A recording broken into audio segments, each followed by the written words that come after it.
Hi, my name is Antonia Alakija, and in this talk, I will be discussing a portion of the interdisciplinary research I did for my PPE capstone class on the economics of crime and corruption. I will accomplish this by examining the criminological theory of racial threat theory in reference to modern-day police misconduct using the Black Lives Matter movement as a contextual framework.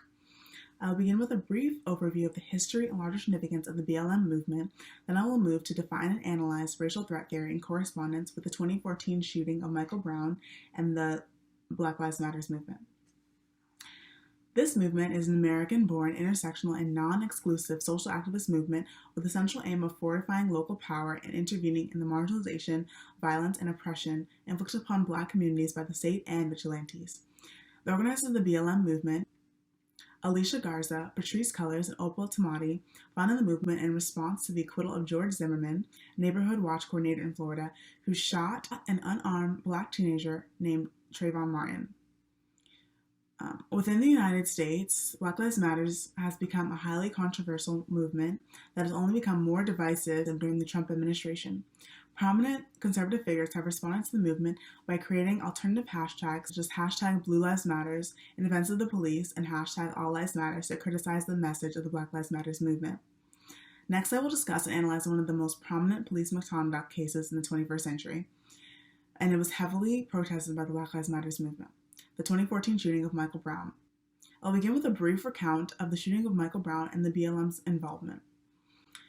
And then I will proceed to examine in detail the shooting of Michael Brown in accordance with the racial threat theory. 18-year-old Michael Brown lost his life on August 9, 2014. The official autopsy reported that he was shot as few or as many as 6 to 8 times, shortly following an encounter with Ferguson Police Department officer Darren Wilson. The encounter occurred around noon when Wilson was responding to a stealing in progress of cigarillos in a nearby corner store. When Officer Wilson spotted them and assumed them to be the perpetrators because of the cigarillos that Brown was holding in his hand, Brown began fleeing from the patrol car with Wilson giving chase. Brown was struck 2 times in the arm and shortly thereafter seemed to turn around to face Officer Wilson. From this point, many details of the case become unclear, whether Brown approached Wilson with his arms up in an explicit position of surrender, or whether Brown seemed to be reaching for his waistband as Officer Wilson believed. What is also ambiguous is whether Brown was charging or running, or slowly walking towards the officer. In the face of inconsistent witness reports and contradictory accounts, the DOJ report on the shooting relied on forensic and physical evidence and concluded there was no firm evidence that undermined Wilson's testimony that he feared for his life and fired in self-defense. The incident not only ended Brown's life, but shined a national spotlight upon the relationship between police departments and minority communities that they are supposed to serve. Missouri residents, outraged and frustrated over the loss of one of their own, began pushing over cop cars in riots, chanting Black Lives Matters.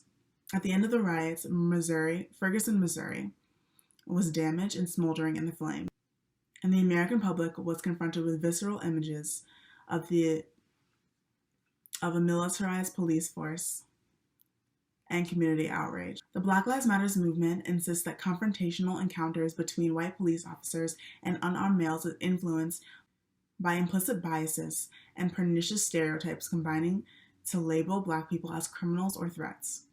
Scholars studying the intangible causes and effects of these biases have pointed to racial threat theory as an explanation behind these encounters.